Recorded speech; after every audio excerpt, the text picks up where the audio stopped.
Hello students, in this class we are going to see programming event driven input.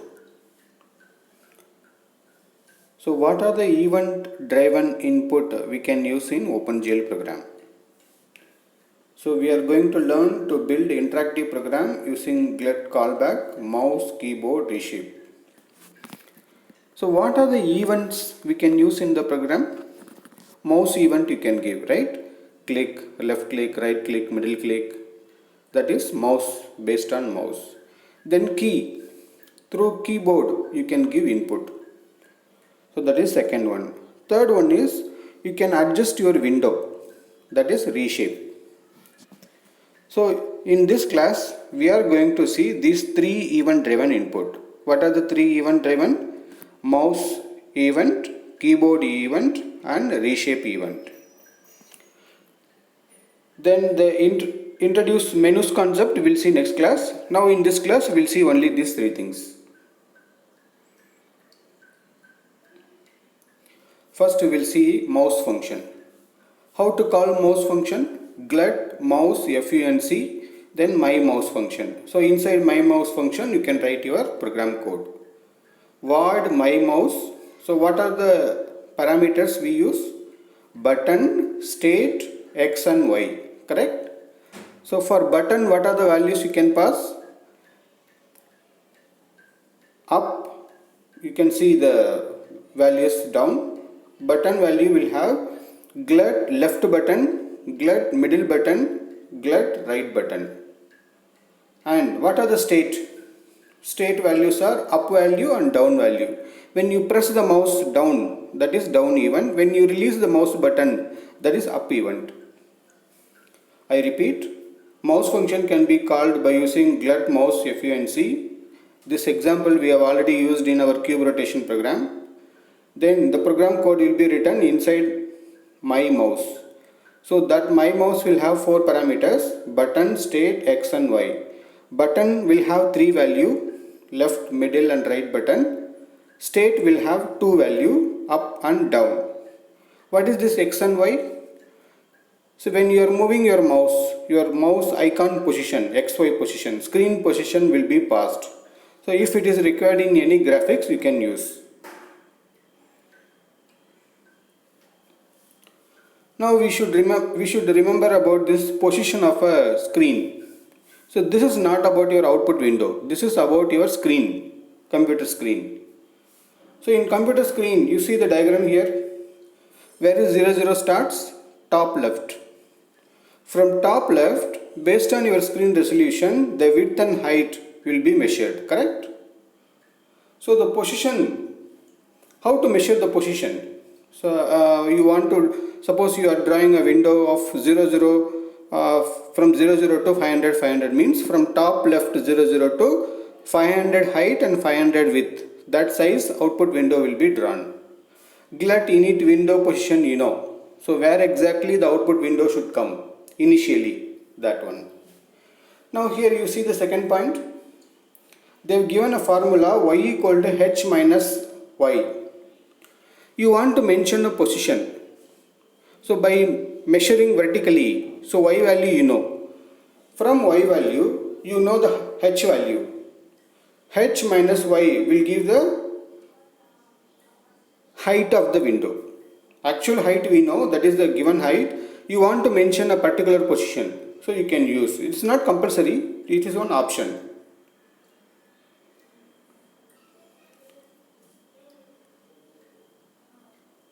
To invert the y position, we may need window height.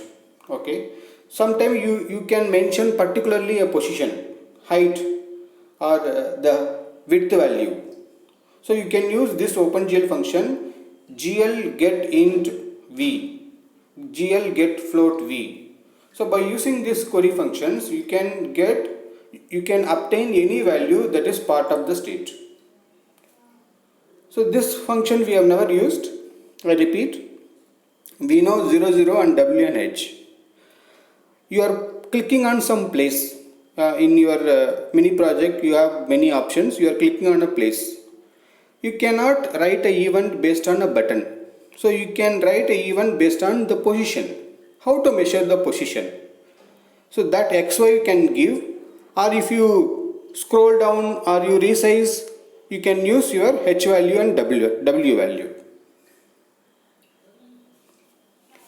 Now, how to come out from a mouse event? You are doing many inputs, you are passing many inputs, resizing, minimize, maximize, like that. Your program will be under a loop. How to come out of the loop?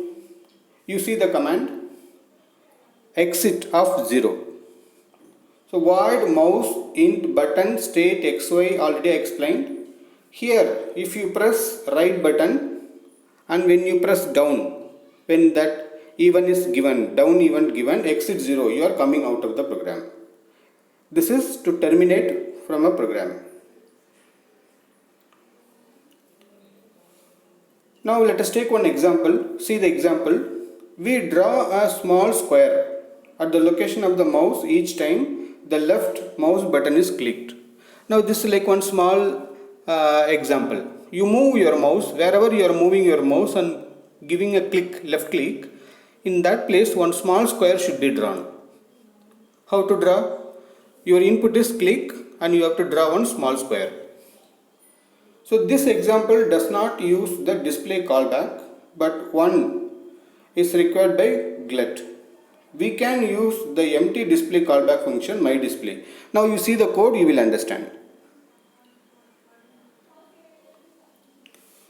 So you know how to write the mouse function. Void mouse button state xy is here. If button equal to right button, GLUT down, exit 0. Right button is to come out of the program. The next condition is if left button, when you are pressing down, you are calling a function called draw square. So what is that xy? Your current xy position you are passing through the draw square. Now go to the draw square. So the first line, this was explained in the previous slides, y equal to w minus y. The invert y position is taken. So they have given, next command is GL color. They are giving a color value based on calculating a number. We can remember a simple color function, GL color 3f or 3i. Then GL begin, GL end, you can see a polygon is drawn. Polygon will be drawn with 4 parameter. So that 4 parameter is mentioned with the size variable will be declared initially in the program. Say size, the rectangle size is 5 or 10. So that size of square will be added. So you are giving 4 position. A polygon will be drawn by connecting that 4 position. So wherever you click, in that place, this size square will be drawn.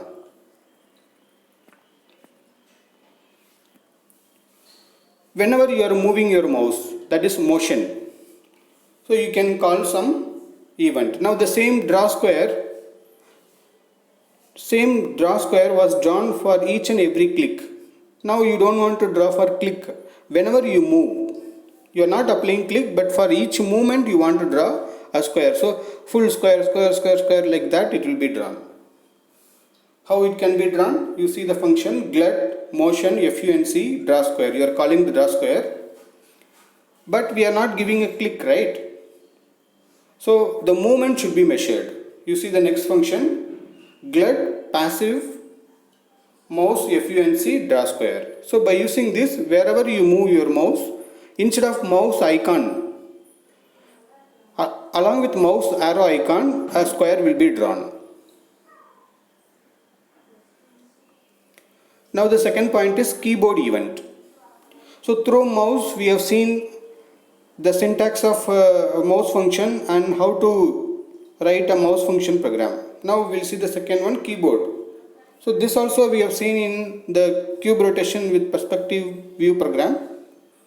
The first line says GLUT keyboard func is the function will call your keyboard function. MyKey is a function name. MyKey is having 3 parameter, unsigned char key, int x, int y. So whatever key you press in the keyboard, that key, ASCII key will be passed through this key, KEY key, unsigned char key. What is this x and y? Through keyboard you can pass your mouse location. Current mouse position will be passed, that is xy. Now that function will be separately written. Here you see the example void my key. If key equal to, if the user is pressing capital Q or small q, you are coming out of the program. So quit, exit of 0. Okay, the next topic is you have special keys. The top of the keyboard you can see the function keys. Many function keys are there. So you can give a function key input in your mini project. How to give? So you see the key, how it is defined. Special keys are defined in glet.h file. You should have imported that glet.h. In all program we are importing. Then glet underscore key underscore f1. It is initializing the function key f1 and you have to write the code. So whenever you press the f1, corresponding function will be called. Same manner you can write all the special key function. The second example is glet key up. Okay. What are the other special keys we have? Shift key, control key, alt key, all those values are given here. Glet active shift, glet underscore active underscore control and glet active alt. So all these function can be called glet get modifiers. So by using this callback function you can invoke all the special keys. Now the third option is resize or reshape. So what is resize or reshape? When you adjust your window size, what should happen? According to the new window size you can adjust the output, that is option 1. Or you don't want to adjust, that is option 2. Or you just want to keep the same position or same size of your output, that is another option. So depending on that, this resize function can be called. So this also we have used in our cube rotation program, you see now. We can reshape or resize the OpenGL display window by pulling the corner of the window. So what happens to the display? You see two possibilities are there. Display part of world or display whole world. World means world coordinate here. But forced to fit the new window. To fit into the new window you have to use a command. You remember the command? GL viewport. So that is the command will take the aspect ratio. The current window's W value and H value will be taken and passed to your reshape function. So with this diagram you can understand what are the possible reshape. So the left side diagram is showing the original image. There are three possible outputs are there right side. First one is what? The actual size. You have adjusted the window but still the output is not adjusted according to the window. That is output 1. The second output, it is adjusted according to the window. Correct? Third one, same world coordinate is fixed. So out of these three, any value you can give by using the functions. You see the functions now. So how to call reshape function? Glet reshape func. So my reshape is a user defined function name, void my reshape. So in this function we'll use which function? GL viewport we'll use. So it returns the current W and H value. So based on that value you can reshape or resize the current output to fit to the new resized window. We'll see one example of reshape. So void my reshape in WH. The first function GL viewport we have used. 0, 0 is the left top window position. From that position W and H is measured.